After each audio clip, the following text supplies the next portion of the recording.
I'm an Assassin's Creed fan. I played every single game up to this one. Those first games really created an experience like no other. I really enjoy those games, from the best one, which I think in my opinion is Black Flag, to the worst one, which you could probably guess which one that was. But across the board, the stories were amazing. The added elements of what was happening outside of the Animus was very intriguing to me. The settings were unbelievable. They even added historical figures and facts to make you feel like you were learning some shit, giving you just enough to kind of sound smart in normal conversations. Do you know about the Patsy conspiracy? I consider myself at this point a blind fan. I try to be subjective with my reviews, but the truth is that I have a soft spot for this series. When the franchise transitioned to a more open world style with a giant map and sprawling areas filled with dots with shit to do, this really split the fan base. And I get why people hate the whole map filled with dots, but I kind of took it as a welcoming change. But after 3 entries, like many fans, I've been waiting for them to return to the original formula. Back to the roots of a more condensed map and simply a smaller game. Well, Assassin's Creed Mirage promised to be that game, dropping you in a smaller setting, simplifying the game a bit more, focusing more on the parkour and the stealth, and giving you something that's pretty crazy to be asking from a franchise to give you less playtime. So instead of clocking in over 100 hours to complete the game, you can do that here for a third of that. But was it exactly what we've been waiting for, or was it an attempt to shutting the fans up for a bit so they can go right back to their huge map with dots? So join me as I take a look at Assassin's Creed Mirage.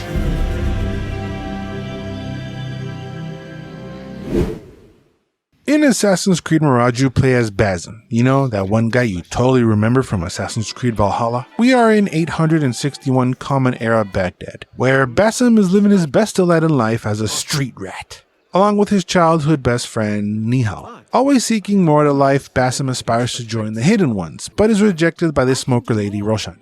2 of my best men died on this pursuit. I doubt a street thief would fare much better. Street rat. Devoted to prove himself, he breaks into the Khalifa's palace to steal a chest both the Hidden Ones and the Order of the Ancients want. The Order are this religious and political Illuminati type group that wear masks and are very mysterious, and seek to control people by using old advanced artifacts made by that one ancient civilization that has transcended through the games called the Isu. So, not knowing what the hell lies inside the chest, Basim decides to nab it for old Joe Camel over here. And before you know it, this game goes 0 to 60. The Caliph shows up, Nihal kills him and saves Basim, they flee the palace, and then bam, dead children on poles. Basim blames Nihal for this, and with help from Roshan escapes the city to the Hidden One's fortress Alamut, where Basim trains under Roshan over the next few years until he's initiated into the Hidden Ones, which we all know what that means, he's gotta lose a fingy.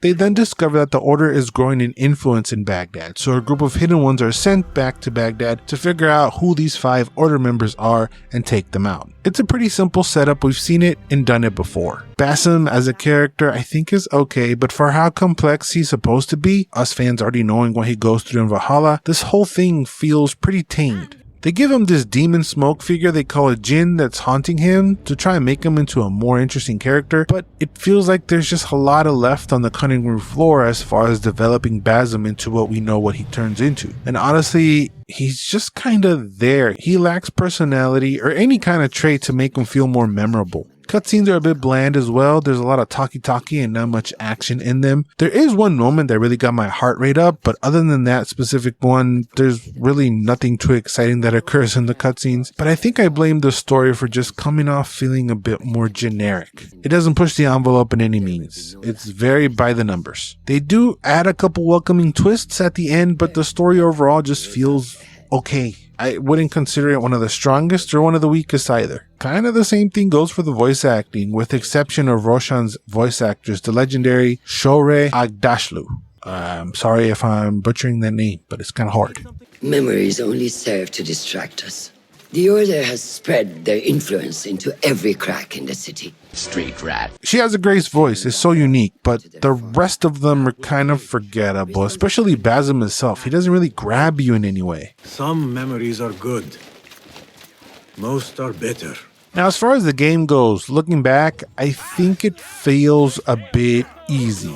I did die a few times, but especially with how simple the combat is, I regret not maybe upping the difficulty to add a little bit more challenge to the game, because again, the combat is very basic. They took the combat from the open world games and just simplified it. You know, they made it for dummies. You have your light, heavy attacks, parry, dodge, and stamina bar. You've heard all of this before. Most games have it nowadays. You parry when the attacker glows white, you dodge when he glows red. Parrying insta-kills them, and that's basically what there is to it. So as far as hand-to-hand combat, it feels very undercooked. It's fun at first, but the longer you play, its simplicity starts to show. Even when you get surrounded, it isn't that terrifying. You just have to sit back and easily dispatch a group of baddies like those fake kung fu masters do. I just felt the combat to be stripped a little bit too much. Kills still feel satisfying, but not as much as past entries.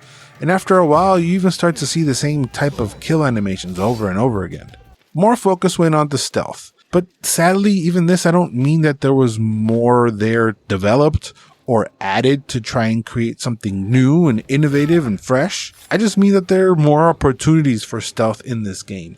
And Basim does more stealth conscious moves like pulling away from an enemy's eyesight after assassinating someone. Just the layout design lends itself for more stealth. You can hide in your typical spots, your bushes, your little huts. You can also sit on benches and blend in with the crowd, really reminding me of those first games. You can eavesdrop some conversations, and most missions are designed to be very sneaky. Upgrades allowed you to chain kills, which freezes time, allowing you to take down an extra enemy, which is cool, but double assassinations are missing, and I found it annoying that they were missing, because there's a lot of moments where there's just two guards standing there that would be perfect for a double kill. Instead, you have to do this chain attack, and the way some of these kills get animated sometimes just get kind of clunky and off. They did add one special move you can do while hidden. You lock onto enemies and take them down as if Basim was some kind of freaking nightcrawler or something. But honestly, this is not a big enough game changer. Like, I didn't really use this thing that much. As for the weapons, you have sword and a dagger, and there are way less options when it comes to the weapons. You're not picking up a new weapon every 20 minutes, which I think is a good thing. You can upgrade them with the material you collect. You know, you've heard all this before if you played an Assassin's Creed game. Same thing goes with the gear, and each upgrade can add a special perk to the item, like recover health a little bit faster or make less noise for the guards. On top of that, you have the tools like the throwing knives, smoke bombs, noisemakers, that sort of stuff. You slowly unlock these as you progress through the story, but what I find kind of cool is that they give you the freedom to pick which tool to unlock. There's really no order to them. But this also goes to show how important they are, meaning not so much, because none of them are really vital to beat the game. I mean, the throwing knives are pretty cool and useful, but none of these tools feel essential to complete the game. These can also be upgraded. There are 3 tiers. By unlocking a tier, you unlock 3 upgrades within that tier. You have to choose which one of those to add to the tool. The first tier is usually being able to carry more of that item or strengthening the duration of whatever the item does. And the other 2 tiers add better things like adding poison to the effects or making the tool deadly, really making the upgrade feel and noticeable. You can also switch them. Whatever you pick is not permanent. What I also felt was missing was like a bow and arrow. I just really liked it from Valhalla. Just dealing out headshots is pretty fun. And just because of how basic the combat is, a bow and arrow would have added another fun option to help you murder people. Basim's skill tree is tamed as well, but in this case, I think I enjoy the simplicity of it. When they give you too much shit to think about, it kind of gets overwhelming. The skills here are concise and important enough that you actually feel the upgrades that you do to Basim. When it comes to the stealth in the game, I usually always try to play in a cinematic way, like how they used to show those gameplays on E3 back in the day. They try to be all perfect and moving the camera to be all cinematic and cool. That's how I usually start the missions, but I end up it up somehow. I either press the wrong button or Basim would do something I just didn't want him to do. Before I know it, I'm mowing all these dudes down instead of sneaking past them. Luckily, or maybe unfortunately, enemy AI isn't that great. So you get away pretty easily and they forget you're even there in the first place. You can literally kill a guard next to his buddy and they won't really react or do anything crazy. They tried to combat this a little with the whole notoriety system. The higher it is, the more sus you become. When your notoriety is all the way full, they send out this assassin guy that is a little bit tougher to take down, but I mean, with some patience, he can catch these hands too, and then your notoriety goes away. Another way to lower notoriety is by removing posters, which I actually kind of loved because it gave me a ton of nostalgia from Assassin's Creed 2. There are also extra little things that people from Baghdad can do to help you out. You can blend in with them to try to pass guards.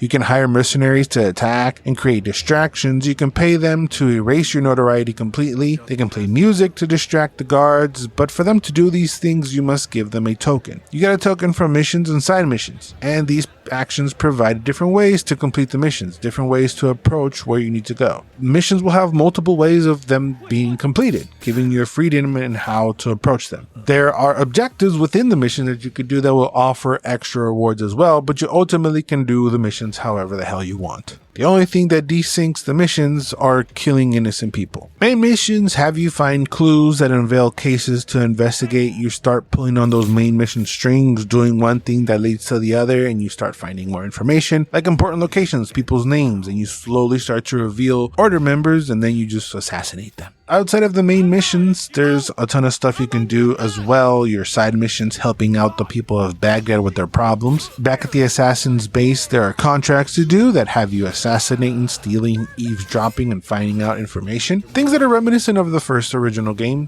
which I also kind of enjoyed. Although I can understand this feeling repetitive to people, but as a fan, it again gave me nostalgia of the first game, so I quite enjoyed them. That doesn't mean I don't agree with that criticism. It doesn't really matter the reason why you were doing those things. It's all so generic that you could just skip the explanation as why you're doing the thing and just figure out what you need to do.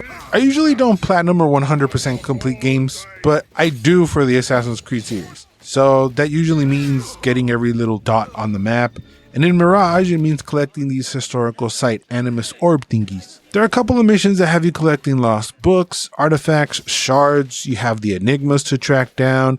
Add this to the chests and viewpoints and you're looking at 170 things to collect to 100% the game. Sometimes I'm just in the mood for this kind of stuff, shut my brain off, pull up the map and start collecting. And when I was doing this, the one thing I found annoying was the lack of a map on screen. Now, this is not just specific to this game, it's been specific to this generation of games in general. When did we decide just to eliminate mini-maps on screen? I feel like it was one of those Far Cry games that was also made by Ubisoft that just made the decision and then everybody else fell in line. I personally don't mind a nice little mini-map on the corner of my screen. There's so many accessibility options. You can change the fonts, you can change the colors for colorblind people, you can customize basically everything else from the game except put a damn minimap on there. Yeah, there's this little elemental hub on top, but I don't like it. Why are games obsessed with getting rid of the minimap nowadays? I don't understand it. A map is useful. If there's a place you gotta go, I'm the one you need to know. I'm the map. This is not an annoying mechanic. What's more annoying is having to pause the game and go to the menu 40 times to see where the hell you're going to look at the big old map.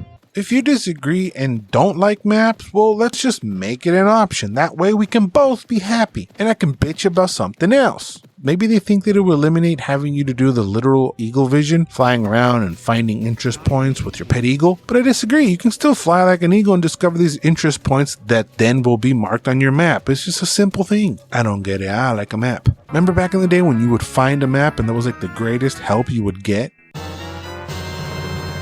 Now, they also switched up how they did the gear chests. They didn't just place them somewhere on the map and had you just walk up to them and open it. Instead, they place a puzzle in front of it, making you really earn it. They usually had you finding a way to bust the flammable pots to unlock doors, dropping chandeliers, dragging shit out of the way, finding keys, blowing up walls, just some type of puzzle. And most of the puzzling within the game came from collecting the gear chests. And I understand what they were going for, they're changing it up a bit, but it took me a while to accept it. I found it really annoying at first because I would eagle vision and see that there's a chest there, but there's just a bunch of shit in the way not letting me get to it. I eventually thought it was okay, and yeah, these puzzles can be fun, but it's not something that I would prefer to see moving forward in the next Assassin's Creed games. I would much rather the puzzles come in the form of some kind of temples or historical landmarks, kind of like they did in the past games. There's none of that here. There's one quest with Nihal that started to feel a bit like that, like I was tomb raiding,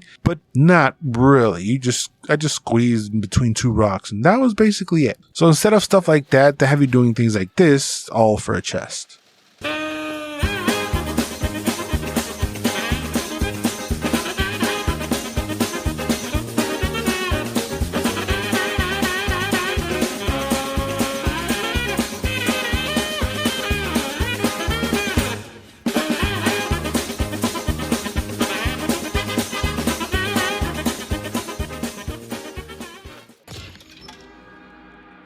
The free run parkour feels okay. It's still fun to run away and find the best routes to escape.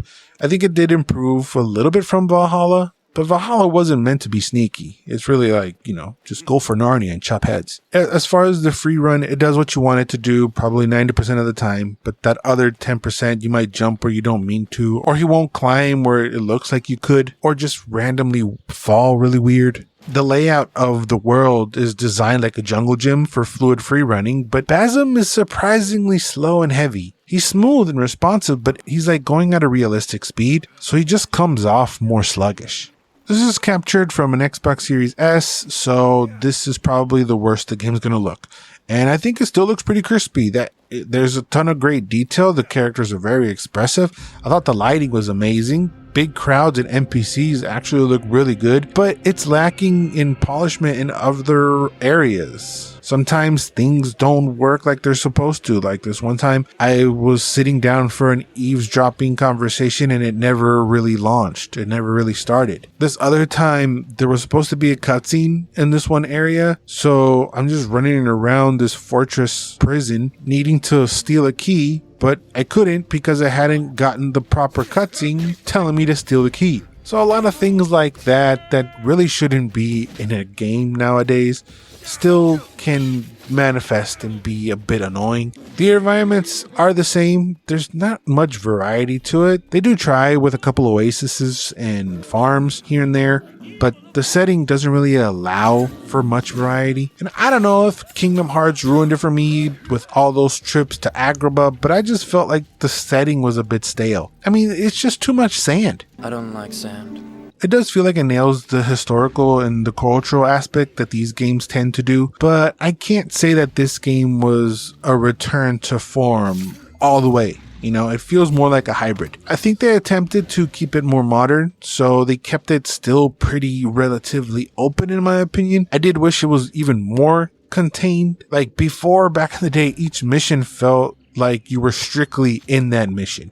If you failed that mission, you get desynced. In here, it feels like you can do multiple missions at the same time if you want. It's just way too open still. The nostalgia sprinkles is really what made me enjoy this game. It does a couple cool things, but overall, it felt tame compared to what they could have done with this game. And this might be due to the fact that this game started out as a DLC from Valhalla, and maybe it didn't manage to completely shed the DLC feel to it during production. Speaking of DLC, years after its release, essentially out of nowhere, Assassin's Creed Mirage is receiving a free DLC update, shocking fans around the world. With a brand new open world location, new story chapter, and additional missions. They said the magical word, which is free, so that gains a ton of good faith in my eyes. I found that this game has truly split the fan bases as well. People either loved it or hated it. And as I usually do, I fell somewhere in the middle. I commend them for their return to roots marketing, but let's be honest, that's really what it is. Marketing. I don't think it went hard enough with the whole back to its roots thing. It's still open enough to feel more like the recent Assassin's Creed with sprinkles of the classical feel to it. But even with its flaws, if you have been waiting to play it, I think now is no better time to do so. It still offers a decent time to run around Baghdad assassinating. As a fan, I enjoy every entry, no matter how critical I sound in this video. I still can't wait for the series to truly return to its basics. Those were my thoughts on Assassin's Creed Mirage. Let me know yours down in the comments. Did you love it? Did you hate it? Any and all Assassin's Creed thoughts, let them fly down in the comments somewhere down there. If you enjoyed this video, let me know by dropping a like. I'll probably do a review for the DLC because it's free. So make sure to subscribe to get that video when it drops. Thank you guys for watching. Remember to always and forever, you do you.